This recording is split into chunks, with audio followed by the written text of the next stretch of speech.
I'm Frederick, 34 years old, and I dedicated 15 years of my life to our family construction business, expecting to lead it someday. Then my parents unexpectedly handed control to my younger sister Jessica, who barely knew which end of a hammer to hold.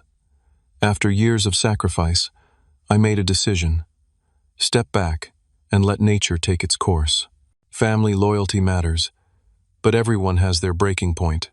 If you've ever had family take you for granted, hit like and subscribe now, and tell me in the comments where you're watching from. My story might just help you avoid my mistakes. Growing up as the son of Robert Miller, founder of Miller Construction, meant the business was never just a company to me, it was our legacy. From the time I was old enough to understand what my dad did for a living, I was fascinated by the buildings he created. Our dinner conversations revolved around project deadlines, client meetings, and industry challenges.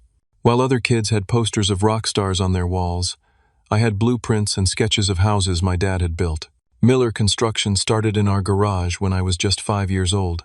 My father, with nothing but his toolbox and determination, built it from scratch into one of the most respected construction companies in our region. Every weekend, I'd beg to visit job sites, wearing a too large hard hat that constantly slipped over my eyes. Those early memories shaped my entire future. By the time I reached high school, there was never any question about my career path. I selected classes that would prepare me for running a construction business. Advanced math, business principles, technical drawing, and computer design. My guidance counselor tried to convince me to keep my options open, pointing out my aptitude for science might make me an excellent engineer or doctor, but my mind was set. The family business was my destiny. Summer after sophomore year, at 16, I started officially working for Miller Construction. Dad insisted I learn from the ground up. My first summer was spent as a laborer, hauling materials, cleaning sites, and running endless errands. My hands blistered, my muscles ached, but I never complained. The following summer, I assisted the carpenters, then the electricians, then the plumbers. By graduation, I knew the practical aspects of construction better than most of our employees. The sacrifices started early. I turned down a full academic scholarship to Northwestern University to attend our local state college, allowing me to continue working at Miller Construction while earning my business degree. My friends left for exciting opportunities across the country while I stayed behind. When McKinsey recruiters came to campus and offered me a position after seeing my business analysis projects, I declined without hesitation. The family business was waiting. My sister Jessica was different. 7 years younger than me, she showed absolutely no interest in construction or the family business.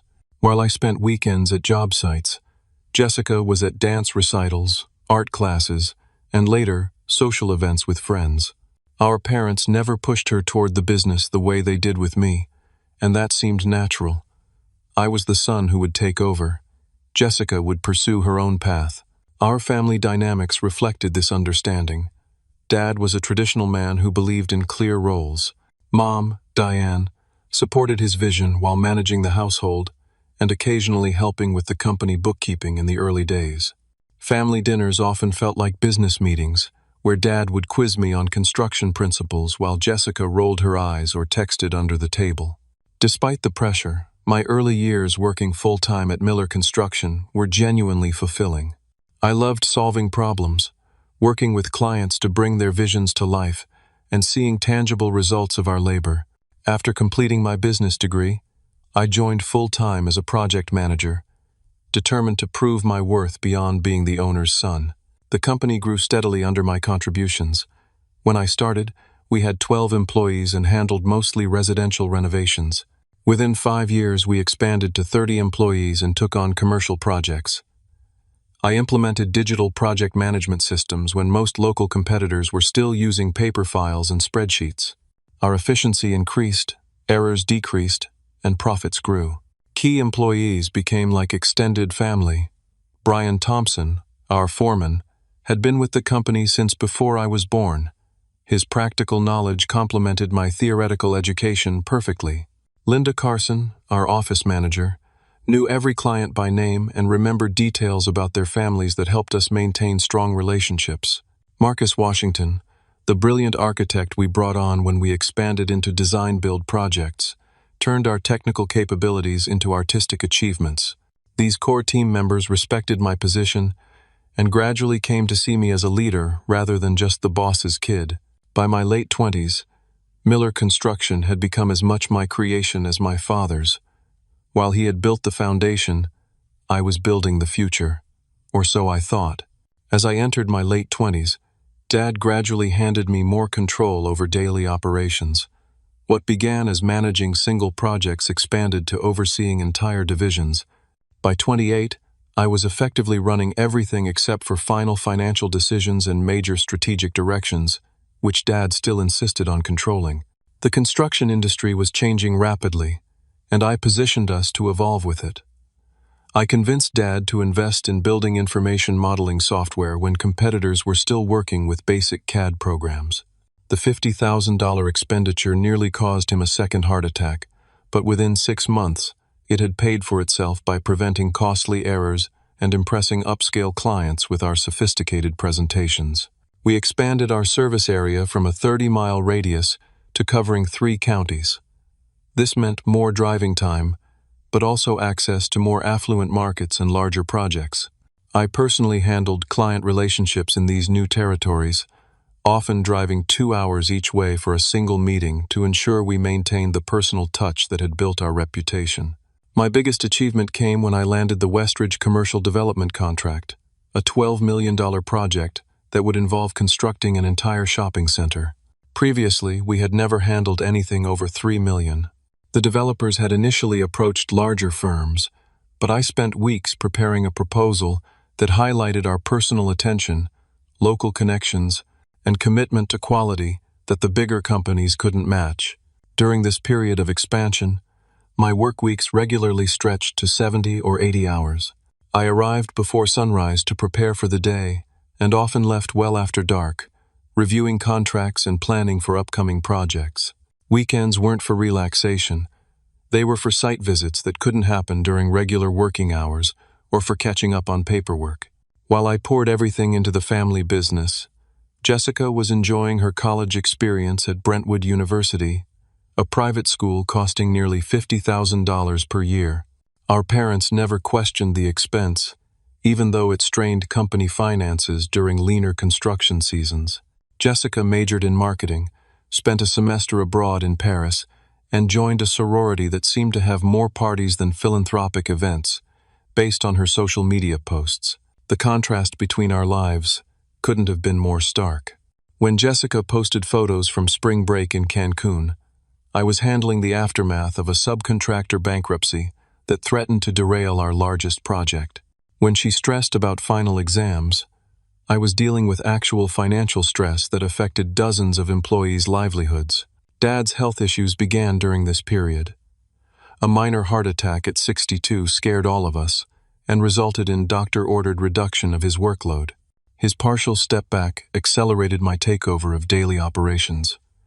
Though he never officially named me as his successor, the implication was clear to everyone.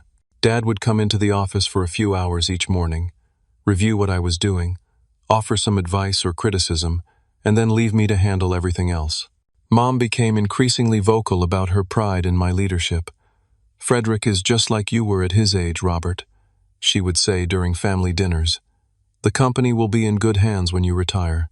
These comments, coupled with Dad asking for my input on long-term decisions, reinforced my understanding that Miller Construction would eventually be mine to lead. The personal sacrifices mounted during these years. My relationship with Amanda, whom I had been dating since college, entered a holding pattern. We wanted to get married, buy a house, start a family, but I kept delaying. Just until we finish the Westridge project, I'd say. Just until Dad fully recovers. Just until the company is more stable. Amanda showed remarkable patience, understanding that my dedication to the family business was part of who I was. When Jessica graduated with her marketing degree, Dad suggested bringing her into the company for a summer internship in our almost non-existent marketing department. "It would be good experience for her," he said, "and maybe she could help modernize our approach." I agreed, expecting her internship to last a few months before she moved on to a marketing position with a more glamorous company. Jessica's initial weeks at Miller Construction confirmed my expectations. She arrived late, took long lunches, and spent more time texting than working. Her first assignment was to update our company brochure, which she delegated almost entirely to a college friend who was a graphic design major. When the friend delivered a sleek, modern design that looked nothing like our brand identity, Jessica presented it as her own work. Despite this rocky start, something unexpected happened midway through summer. Jessica began showing genuine interest in certain aspects of the business. She accompanied me to a client meeting and afterward offered surprisingly insightful observations about their unstated concerns. She started asking questions about our bidding process and project management approach. I found myself actually enjoying having her around and began to envision a future where she might handle the marketing and client relations side while I managed operations and construction. By summer's end, I felt more secure than ever in my position as the future leader of Miller Construction. The company was thriving under my guidance. Dad was gradually stepping back, and even Jessica seemed to be finding a place within the business that complemented rather than threatened my role. I had no idea that the ground beneath my feet was already shifting. The first subtle shift in dynamics came when Jessica announced she wanted to join Miller Construction full-time after her internship. Our parents were ecstatic, both Miller children working in the family business. Mom gushed at Sunday dinner. "Your grandfather would have been so proud." Dad nodded in agreement, his eyes misty with emotion I rarely saw from him. Initially, Jessica's permanent role seemed beneficial. She formalized our marketing department, creating social media accounts, refreshing our website, and producing professional materials that definitely improved our image. We collaborated on a few projects where her presentation skills complemented my technical knowledge. At a Builders Association dinner, her charming interaction with potential clients helped us secure 2 new contracts. The first red flag appeared about 3 months after Jessica came aboard full-time. During a meeting with the Hartman Group, a commercial developer we'd worked with for years, Jessica interrupted my explanation of construction timelines to suggest an accelerated schedule I knew was impossible. Rather than deferring to my expertise, she pushed her point, making promises we couldn't keep. After the meeting, when I explained the problems with her approach, she waved off my concerns. "Clients want to hear optimistic timelines. We can always explain delays later if necessary." More concerning was her habit of going directly to Dad with ideas, bypassing our normal project management channels. I would discover changes to plans or budgets that had already received Dad's approval without my input. When confronted, Jessica would innocently claim she thought Dad had already discussed it with me, or that she was just trying to save everyone time. Family dinners became stages for subtle credit stealing. "The Sullivan project is going so well since we implemented my new client communication system," Jessica would say, conveniently omitting that the system was my idea that she had merely helped execute. Dad would beam with pride at her initiative, while I sat silently fuming. 6 months into Jessica's full-time employment, Dad began regularly consulting her on business decisions that had previously been exclusively between him and me. "Jessica thinks we should pursue more commercial work and fewer residential projects," he'd announce, presenting her opinion as if it carried equal weight to mine, despite my decade more experience. Mom's comments shifted too. What started as praise for both her children working together evolved into specific appreciation for Jessica's fresh perspective and modern thinking. The implication that my approach was somehow outdated stung, especially given our company's growth under my leadership. The most alarming development was a pattern of closed-door meetings between Jessica and our parents. I'd arrive at the office to find them huddled in Dad's office, conversation stopping abruptly when I entered. "Just catching up," Mom would say with an unconvincing smile. "Nothing important," Dad would add, shuffling papers on his desk. Amanda noticed the shifting dynamics before I fully admitted them to myself. "They're treating Jessica differently," she observed after a particularly tense family dinner, where my parents had lavished praise on Jessica's minor marketing achievement, while barely acknowledging my successful completion of a multi-million-dollar project. "She's still new," I reasoned. "They're just encouraging her." Amanda gave me a look of concerned disbelief. "Frederick, I think you need to consider the possibility that they're grooming Jessica for more than just marketing." I dismissed her concerns. After all, I had devoted my entire life to Miller Construction. I had learned every aspect of the business, built relationships with clients and suppliers, and literally bled for the company on more than one job site. The idea that my parents would hand leadership to Jessica after her minimal contribution seemed absurd. Family gatherings grew increasingly uncomfortable. Thanksgiving dinner erupted into a heated argument when Dad praised Jessica's suggestion to target luxury home renovations, an idea I had proposed 2 years earlier, and he had rejected. Christmas gift exchanges felt transactional rather than warm, with Mom giving Jessica a leather portfolio embossed with future CEO as a joke that no one laughed at. Despite these tensions, my professional accomplishments continued. I secured the Monroe County government contract, a massive opportunity that would double our company's size and necessitate hiring 20 new employees. The project would span 3 years and generate steady, reliable income that could fund expansion into new markets. It was the kind of legacy-defining achievement that should have cemented my position as the obvious heir to the company. The situation finally boiled over during a strategy meeting, where Jessica presented a complete company rebranding proposal. New logo, new colors, new mission statement, without consulting me at all. The proposed changes discarded 30 years of brand recognition and the reputation we'd built. Worse, the accompanying business plan suggested moving away from the custom home construction that had been our bread and butter for decades. "This is ridiculous," I finally snapped after she finished her presentation. "You can't just walk in after less than a year and suggest completely dismantling everything we've built." Jessica looked hurt. "I'm not dismantling anything. I'm trying to help us evolve. By throwing away 30 years of reputation? By abandoning clients who have been with us since before you were born?" Dad cleared his throat. "Frederick, that's enough. Jessica put a lot of work into this proposal.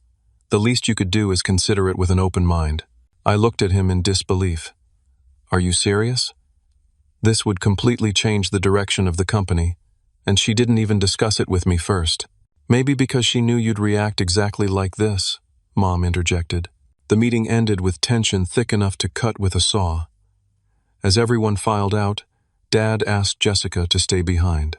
Through the glass wall of the conference room, I could see them continuing to discuss her proposal, their heads bent together over her presentation materials, both smiling. I drove home that evening with a knot in my stomach, Amanda's warnings echoing in my mind. For the first time, I allowed myself to consider that my position might not be as secure as I had always believed. December arrived, bringing with it the annual Miller Construction Christmas party, a tradition that had grown from pizza in the office to a full catered event at the Grand Hotel Ballroom as our company prospered. This year's party held special significance. Dad had hinted for months that he would be making a major announcement about the company's future direction. Despite the tensions of recent months, I felt confident the announcement would formalize my position as the company's next CEO. Dad had been gradually reducing his hours, and my successful management of the Monroe County project had demonstrated my capability to lead the company into its next chapter.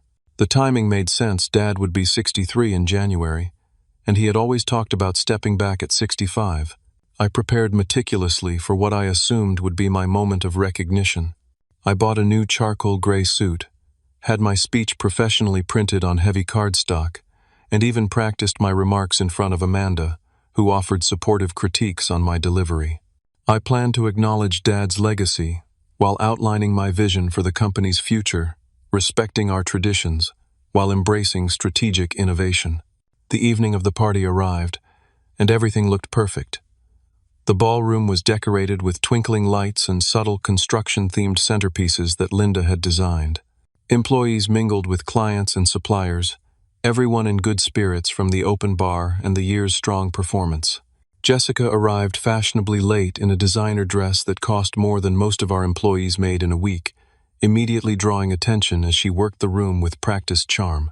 After dinner, Dad stood and tapped his glass for attention.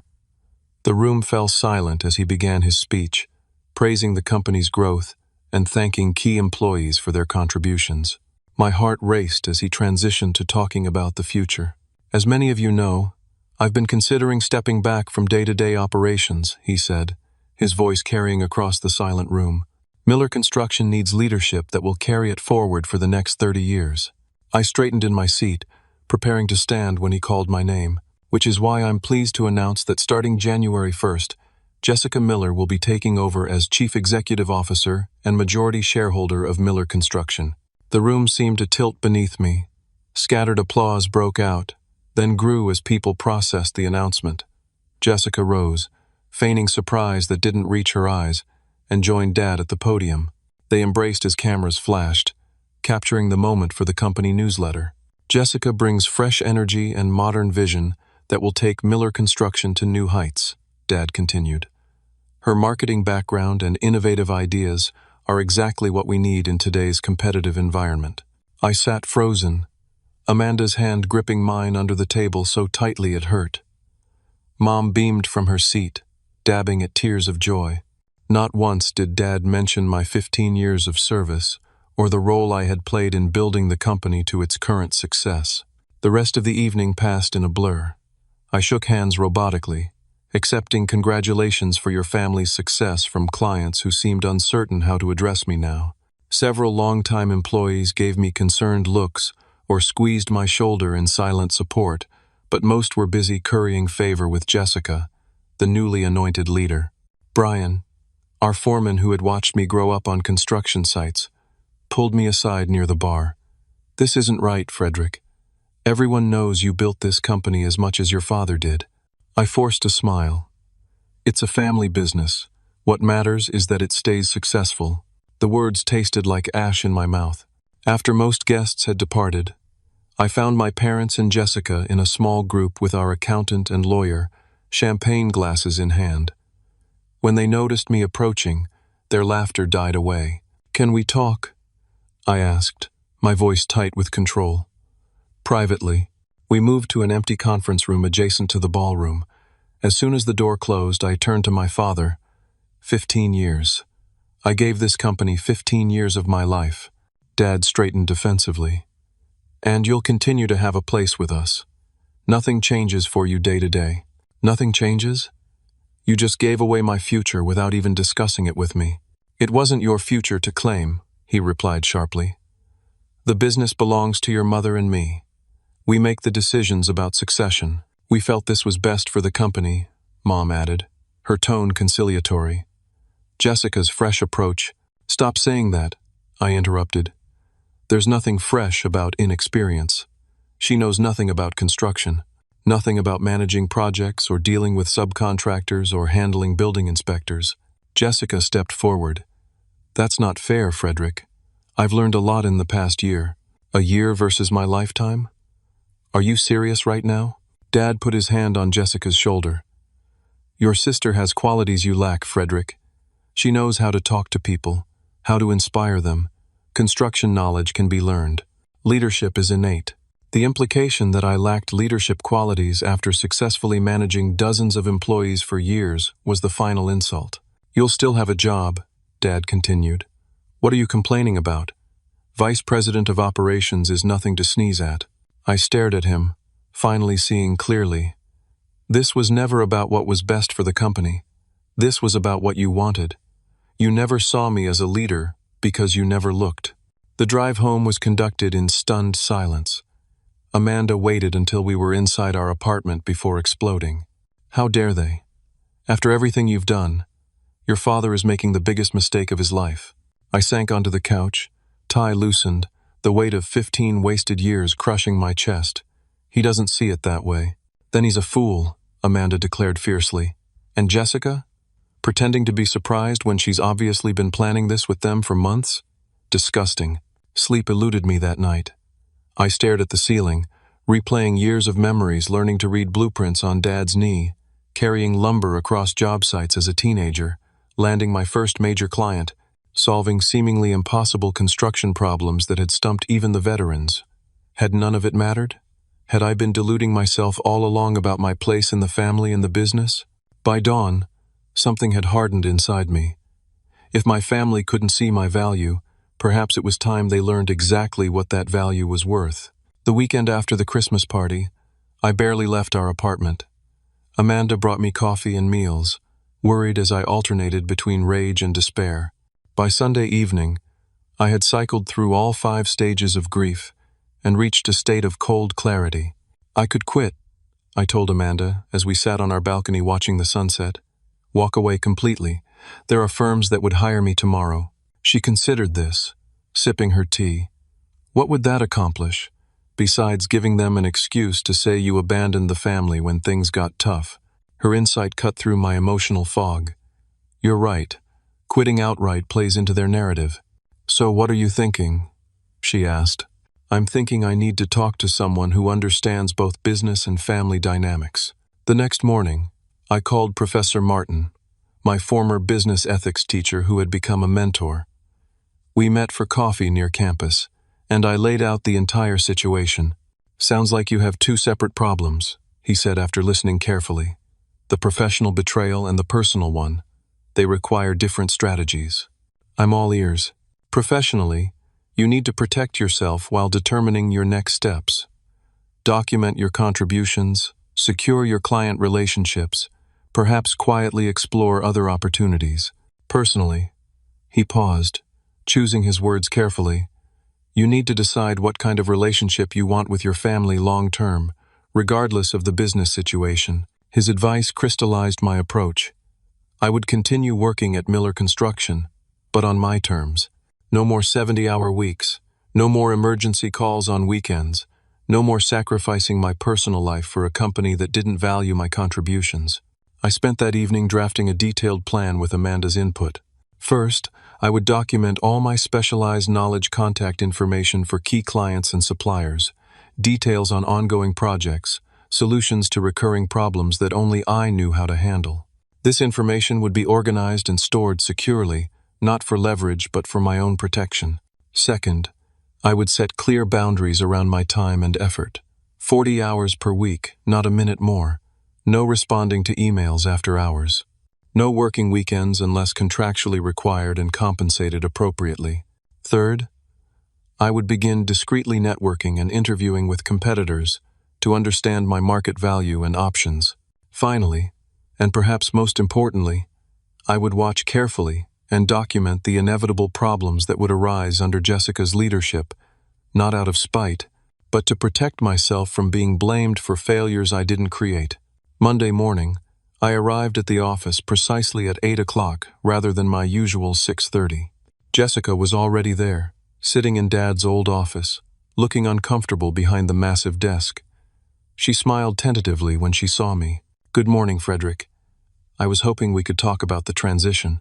Of course, I replied with professional courtesy that revealed nothing of my inner thoughts. What would you like to discuss? I'm thinking we should have daily briefings, at least for the first few months. There's so much I need to learn about the operational side. I'm available during business hours, I said. My calendar is updated with my availability. If she noticed the emphasis on business hours, she didn't show it. We spent an hour reviewing ongoing projects, during which I provided accurate but minimal information. When she asked questions, I answered directly without volunteering additional insights or context. The changes in my approach were subtle at first, noticeable only to those who knew me well. When a client called at 7 in the evening with a non-emergency question, I let it go to voicemail and responded the next morning. When a supplier delivery was delayed, I documented the issue and its impact rather than personally driving to the warehouse to expedite it as I would have before. Brian, our foreman, was the first to notice. You okay, Frederick? You seem different lately. I'm fine, I assured him, just establishing better work-life balance. His knowing look told me he understood the real situation. About time. Been telling you that for years. Jessica's struggles became apparent within weeks. The first major crisis occurred when a custom home client requested substantial changes mid-project. Previously, I would have managed the client's expectations, adjusted the schedule and budget, and smoothed any ruffled feathers among the subcontractors. Jessica approved the changes without understanding the cascading impacts, then became flustered when costs escalated and deadlines slipped. She burst into my office late one afternoon, clutching a budget variance report. "Why is the Henderson project 30% over budget? What's happening?" I looked up calmly from my computer. "The change orders you approved required extensive rework of completed elements. That costs money. Why didn't someone tell me?" "According to the meeting notes, Brian explained the implications when you discussed the changes. There's a documented warning about budget impact." I pulled up the notes on my screen and turned it toward her. Her face flushed. "Well, we need to fix this. Can you talk to the subcontractors about reducing their charges?" "That would be inappropriate. They've already performed the work based on approved change orders. We need to explain the situation to the client and invoice accordingly." Jessica left my office frustrated, and I returned to my work, logging off precisely at 5 o'clock despite knowing she was meeting with the client later that evening. The next day, I learned she had promised the client to absorb the extra costs as a courtesy, a decision that cost the company nearly $30,000. Similar scenarios played out across multiple projects. Jessica struggled with the technical aspects of construction scheduling, underestimated completion times, and failed to anticipate common problems that experienced managers would have prevented. When difficulties arose, she often made expensive concessions rather than having difficult conversations with clients or contractors. Meanwhile, I continued my quiet job search. A lunch meeting with the owner of Westbrook Construction, our biggest competitor, revealed that my reputation in the industry was stronger than I'd realized. "We'd create a position for you tomorrow," Tom Westbrook told me bluntly. "Name your salary. Your client relationships alone would be worth the investment." I thanked him, but maintained I was just networking, not actively looking to leave yet. Similar conversations with 3 other firms confirmed my market value and provided a safety net for when the time came to make my move. At home, Amanda and I began planning our future outside of Miller Construction. We looked at houses, discussing locations that would work regardless of where I ultimately landed professionally. We set a wedding date, no longer willing to delay our personal lives for the family business. The fog of betrayal gradually lifted as I focused on building something new rather than mourning what I'd lost. 3 months into Jessica's leadership, the consequences of inexperience became impossible to ignore. Brian resigned after a particularly heated disagreement about safety protocols that Jessica had deemed too costly and time-consuming. Linda followed 2 weeks later, citing changes in company culture in her resignation letter. Both had been with Miller Construction for over 20 years. Jessica replaced them with friends from her university days, a former sorority sister as office manager, and her ex-boyfriend's brother as site supervisor, neither with relevant experience. Quality issues multiplied, and client complaints increased exponentially. Dad began showing up at the office more frequently, his expression growing increasingly concerned as he observed the chaos. During one project review meeting, I noticed him wincing as Jessica struggled to explain why the Monroe County project had fallen 3 weeks behind schedule in just 2 months. "Perhaps Frederick could help get things back on track," he suggested tentatively. "I'm handling it," Jessica responded sharply. "We just need to adjust some workflows." I remained silent, taking notes, and responding only when directly addressed. Later that day, Dad stopped by my office, closing the door behind him. "Things seem to be a bit rocky," he said, an understatement of monumental proportions. "Transitions can be challenging," I replied neutrally. He fidgeted with his watch. "Jessica mentioned you haven't been as available as you used to be." "I'm fulfilling all my contractual obligations," I said. 40 hours a week, full attention to my assigned responsibilities.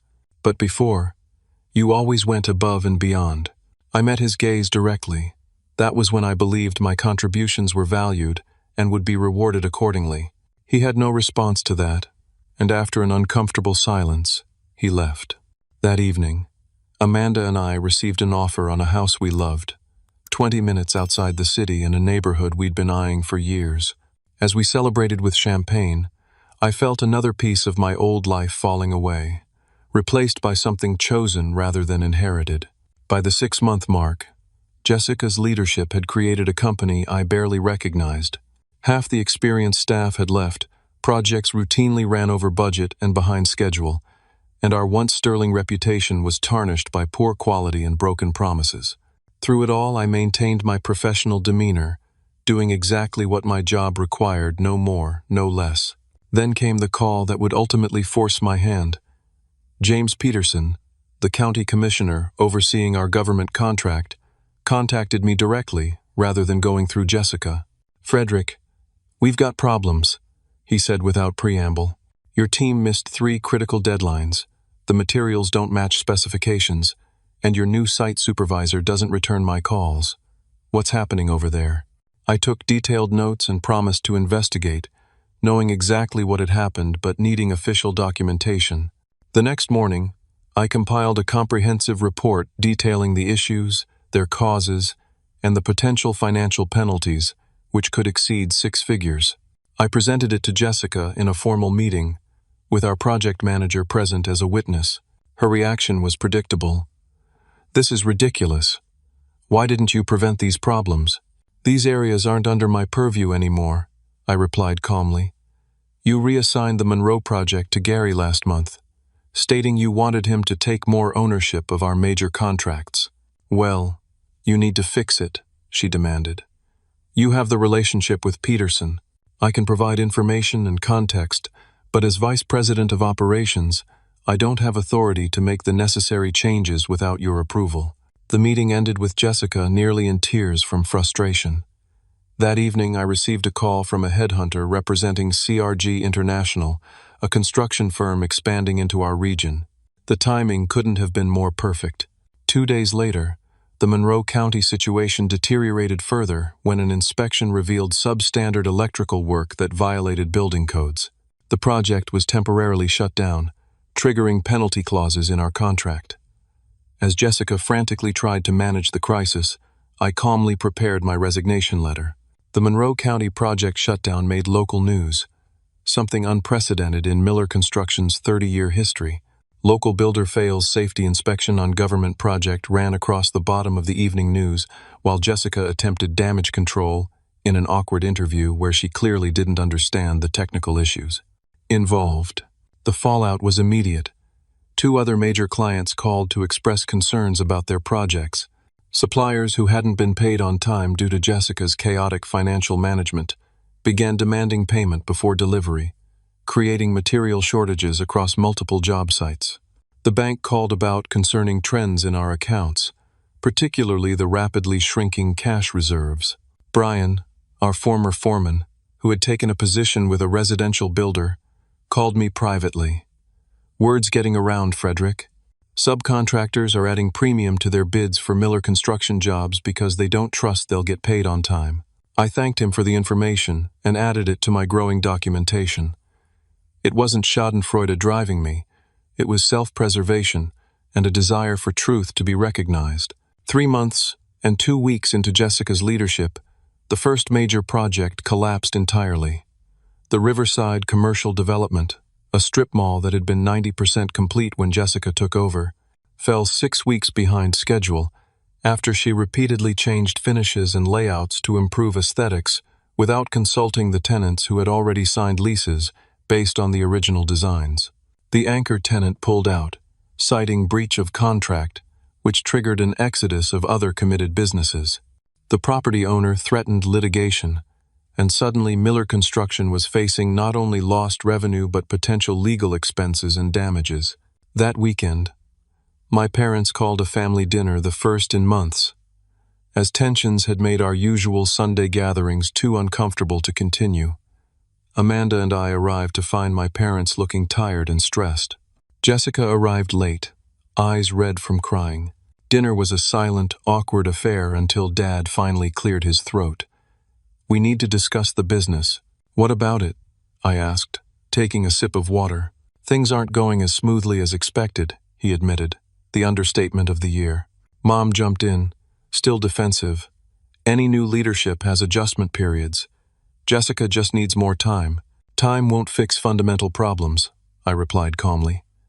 "Construction requires technical knowledge and industry relationships that take years to develop."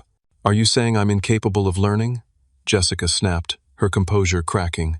"I'm saying the company can't afford the tuition for your education," I responded. Every mistake costs money and reputation we may never recover. This is ridiculous. Jessica stood up, hands flat on the table. You've been undermining me from day one. You're happy to see me fail. I haven't done anything except exactly what my job description entails, I said evenly. No more unpaid overtime, no more solving problems outside my department, no more covering for management mistakes. You're sabotaging me, she accused. Jessica, Dad interrupted sharply. That's enough. Frederick hasn't done anything wrong professionally. It was the first time he'd defended me since the succession announcement, but it came far too late. The situation at Monroe County is dire, Dad continued, turning to me. We need your help, Frederick. You have the relationships and knowledge to get things back on track. I'm sorry, but I can't take that on, I replied. I'm already at capacity with my assigned projects, and I have personal commitments that prevent me from working additional hours. What personal commitments could possibly be more important than saving the family business? Mom demanded. Amanda spoke for the first time that evening. We're buying a house and planning our wedding. Things we've delayed for years while Frederick poured everything into Miller Construction. An uncomfortable silence fell over the table. Finally, Dad spoke again. We could offer additional compensation for taking on the Monroe project, a bonus structure tied to getting it back on schedule. It was exactly the kind of recognition and reward that should have come years ago. Now, it was too little, too late. I'm afraid that won't be possible, I said. I've accepted a position with CRG International as their regional operations director. I start in 3 weeks. The shock around the table was palpable. Mom's fork clattered against her plate. Dad's face drained of color. Jessica looked simultaneously vindicated and terrified. You're leaving? Dad asked hoarsely. After all these years? Yes. My resignation letter will be on your desk Monday morning. The drive home was significantly lighter than the drive there had been. Amanda reached over and squeezed my hand. You did the right thing. They needed to hear the truth. I know, I said. I just wish it hadn't come to this. The next 3 weeks were a strange limbo. I worked diligently to document all my processes, create transition materials, and ensure my departure wouldn't damage the company beyond what its leadership had already done. Jessica avoided me entirely, working from home most days. Dad made several awkward attempts at reconciliation, offering increased salary and even an equity stake too late to change my decision. My final client meeting was with James Peterson from Monroe County. I introduced him to my replacement, explained the situation professionally, and assured him I had documented everything needed to get the project back on track. After my replacement left, Peterson shook his head. Their loss is going to be catastrophic, Frederick. You were the heart of that company. Maybe, I acknowledged, but it's time for me to build something new. My last day at Miller Construction was surreal. Many employees gathered for a hastily organized goodbye lunch. Linda, who had already left, came back specifically to wish me well. Jessica didn't attend. Dad made a brief appearance, looking uncomfortable and leaving early. Mom didn't come at all. As I packed my personal items into a cardboard box, surprisingly few after 15 years, Brian appeared in my doorway. Never thought I'd see this day, he said, leaning against the frame. Neither did I admitted. For what it's worth, most of us know exactly what happened here. He gestured around at the office beyond. Won't be long before there's nothing left to save. I nodded, not taking satisfaction in the prediction but recognizing its likely accuracy. Take care of yourself, Brian. Let me know if you ever want a change of scenery. CRG is hiring experienced foremen. My departure was quiet, without fanfare. I turned in my keys and company phone, signed the final paperwork, and walked out the door of the building I had helped design 8 years earlier. It felt like leaving a part of myself behind, but also like shedding a weight I'd carried for too long. That evening, Amanda and I signed the papers for our new house, a beautiful colonial with a large yard perfect for the children we hoped to have. As we toasted our future, my phone buzzed with a text from Linda. Jessica just fired Marcus for insubordination after he questioned a design change. The architect who replaced him has never done commercial work. I put my phone away without responding. Miller Construction's fate was no longer my concern. 6 months into my new position at CRG International, life had transformed completely. My role came with appropriate compensation, recognition of my expertise, and most importantly, reasonable expectations about work-life balance. For the first time in my adult life, I regularly left the office by 5 and enjoyed weekends without work interruptions. Amanda and I settled into our new home, planning our wedding for the following spring. The distance from Miller Construction allowed old wounds to begin healing, though occasional updates from former colleagues kept me informed of the company's continuing decline.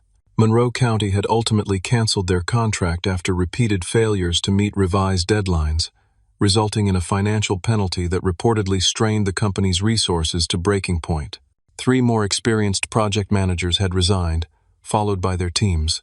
Jessica had attempted to pivot to smaller residential projects, but the company's damaged reputation made winning new clients difficult. I took no pleasure in these reports. Despite everything, Miller Construction represented my family's legacy and decades of hard work by many dedicated people. Watching its decline was like watching a childhood home slowly crumble, painful even when you've moved on. The most unexpected development came nearly a year after my departure. On a Sunday afternoon, as Amanda and I worked in our garden, my father's truck pulled into our driveway. He sat there for several minutes before finally emerging, looking older and more tired than I remembered. "Your mother doesn't know I'm here," he said as I met him halfway up the walkway. "Would you like to come in?" I offered, surprising myself with the invitation. He nodded, following me inside. Amanda graciously offered him coffee and then made herself scarce, giving us privacy to talk. We sat in awkward silence until Dad finally spoke. "Miller Construction is being sold. The papers will be signed next week." Though I'd suspected this outcome, hearing it confirmed still felt like a punch to the stomach. "I'm sorry to hear that. 20 cents on the dollar of what it was worth 2 years ago," he continued, staring into his coffee. "Barely enough to cover our debts and provide a small retirement fund for your mother and me." I remained silent, waiting. "Jessica stepped down 3 months ago. She's in therapy now, dealing with anxiety and depression. Says the pressure was too much." He looked up at me. "She never wanted it, you know." "Not really. She wanted my approval, and I used that against her. Against both of you." The admission stunned me. "What do you mean?" "I convinced myself Jessica needed the business more than you did, that you would be successful anywhere, while she needed the structure and legacy." He shook his head slowly. "I was wrong. Catastrophically wrong. Why are you telling me this now?" "Because I owe you an apology, and much more that I can never repay." His voice cracked. "I took your dedication for granted. Worse, I punished you for it. The more you gave, the more I expected, until I couldn't even see what you were contributing." The apology I had once desperately wanted now felt hollow against the magnitude of what had been lost. Not just the business, but years of relationship and trust. "I don't expect forgiveness," he continued, "but I want you to know I recognize what I did, what we did, and I'm sorry." We talked for another hour, not resolving everything but beginning a process that might eventually lead to healing. As he was leaving, Dad turned back. "You're doing well here? At CRG?" "I am," I confirmed. "Very well." "Good." He nodded, seeming genuinely relieved. "That's good." Over the following months, our family cautiously began rebuilding relationships separate from the business that had defined us for so long. Jessica and I met for coffee, an awkward but necessary conversation where she acknowledged her role in what happened, while also sharing how our parents had manipulated her insecurities. Mom remained the most resistant to accountability, but even she eventually admitted things should have been handled differently. My wedding day arrived, a joyful celebration, notably free of business talk. Dad gave a toast that acknowledged my new path without dwelling on the past. "To building new foundations," he said, raising his glass with a look that conveyed deeper meaning between us. 2 years after leaving Miller Construction, I was promoted to National Operations Director at CRG. The position came with equity in the company and a level of respect I had never experienced in the family business. Projects under my direction consistently came in on time and under budget, building my reputation industry-wide. The lessons I learned through this painful experience transformed my approach to both work and family. I established clear boundaries around my time and energy, recognizing that martyrdom serves no one in the long run. I learned to articulate my value, rather than assuming it would be recognized. Most importantly, I discovered that sometimes stepping back is the only way for others to see what you've been contributing all along. Family businesses carry unique challenges, blending personal relationships with professional responsibilities in ways that can become toxic when not carefully managed. Clear agreements, appropriate compensation, and transparent communication are not just business best practices, they're essential for preserving family bonds when money and power enter the equation. The irony wasn't lost on me that my greatest professional success came only after the devastating loss of what I thought was my destiny. The family business I had poured my life into became a stepping stone to something better suited to my talents and values. Sometimes the path you're pushed off turns out not to be the right one after all. Has anyone in your family ever taken you for granted? Have you ever had to step back to show your true value? Leave a comment below and share your experience. Life's most painful moments often contain our most valuable lessons if we're willing to learn from them.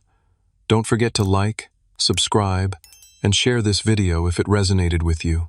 Until next time, this is Frederick, reminding you that sometimes letting go is the first step toward building something better.